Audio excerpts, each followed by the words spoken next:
Iran झुकेगा नहीं, Iran टूटेगा नहीं और ईरान अपनी कौम, अपनी सलामती और अपनी खुदमुख्तारी पर कोई समझौता नहीं करेगा। अस्सलाम वालेकुम, मैं हूं सईद साजिद हुसैन और आज की ये इंतहाई अहम, फैसला कुन और तारीखी ब्रेकिंग न्यूज़ ईरान से, जहां रियासत के तीनों सुतून एग्जीक्यूटिव, लेजिस्लेटिव और जुडिशरी एक आवाज, एक इरादा और एक मकसद के साथ कौम के सामने खड़े नजर आ रहे हैं। आज तेहरान से जारी होने वाले मुश्तरका बयान में सदर जमहूरिया मसूद पेज़ेश्कियान, मजलिस शुरा के स्पीकर मोहम्मद बाकिर कैलिबाफ और chief justice Ghulam Hussain मोहसिनी Ejei ने वाज़ेह और दो टोक अल्फाज में कहा है कि आवाम का रोजगार, महंगाई और माशी मुश्किलात को दूर करना हुकूमत की अवलीन जिम्मेदारी है और इस मिशन के लिए वो रात दिन काम करने को तैयार है। ये सिर्फ अल्फाज नहीं है, ये एक कसम है, एक वादा है और एक कौमी अहद है।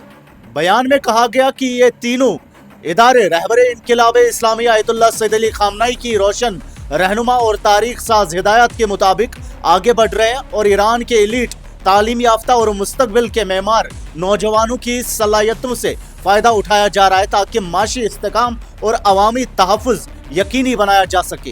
ये बात भी बिल्कुल वाज़ेह है कि ईरान को दरपेश माशी दबाव कुदरती नहीं बल्कि सालों पर मबनी जालिमाना मगरिबी पाबंदियों का नतीजा है। इन्हीं मुश्किलात के सबब कुछ शहरों में ताजरों और आवाम ने पुरअमन एहतजाज किया, जिसे हुकूमत ने बिल्कुल जायज और काबिल कबूल करार दिया, मगर यहीं से कहानी ने एक खतरनाक मोड़ लिया।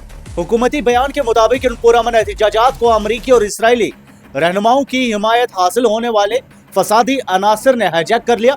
खुलम खुला तोड़फोड़, आगजनी और बदअमनी की दावत दी गई। ये सिर्फ एहतजाज नहीं था, ये एक सोची समझी साजिश थी। ईरान ने इल्जाम लगाया है कि यूएस और इसराइली खुफिया इदारों ने कुछ फसादियों को ट्रेनिंग, वसाइल और रहनुमाई फराहम की ताकि अवाम और सिक्योरिटी फोर्सेस को निशाना बनाया जा सके और मुल्क को अंदर से कमजोर किया जा सके। और इस सब के दरमियान डोनाल्ड ट्रंप, अमेरिका के सदर, ने बार बार फौजी हमले की धमकियां दी और ये सब मुसल्लह गुंडों की हिमायत के बहाने के तहत किया गया। ईरान की बेदार कौम, पुलिस, बसीज वॉलंटियर्स और Islamic revolutionary guards corps IRGC ने मिलकर मिसाली होशमंदी और कुर्बानी का मुजाहरा किया। दुश्मन जो आग भड़काना चाहता था वो कौमी यकजहती से बुझ गई। बयान में वादा किया गया है कि दहशतगर्दी, कत्ल और सेपरेटिस्ट जुर्म में मुलविस अफराद को सख्त तरीन सजा दी जाएगी, जबकि जो लोग धोखे का शिकार हुए उनके साथ इस्लामी रहमत और शफकत का रवैया इख्तियार किया जाएगा। और अब एक और अहम ब्रेकिंग अपडेट, ईरान की वजारत इंटेलिजेंस ने ऐलान किया है कि 300 से ज्यादा फॉरेन बैक्ड राइटर्स के रिंग लीडर्स को मुल्क की मुख्तलिफ हिस्सों से गिरफ्तार कर लिया गया है। ये गिरफ्तारियां अवाम के ताउन से मुमकिन हुई, जिन्होंने जनवरी 8 को फसाद फैलाने वालों की निशानदही की। इसी मालूमात के जरिए मुसल्लह दहशतगर्द ग्रुप्स भी पकड़े गए जो अवाम और सिक्योरिटी पर्सनल पर हमलों का इरादा रखते थे। यह है कौम और रियासत का रिश्ता।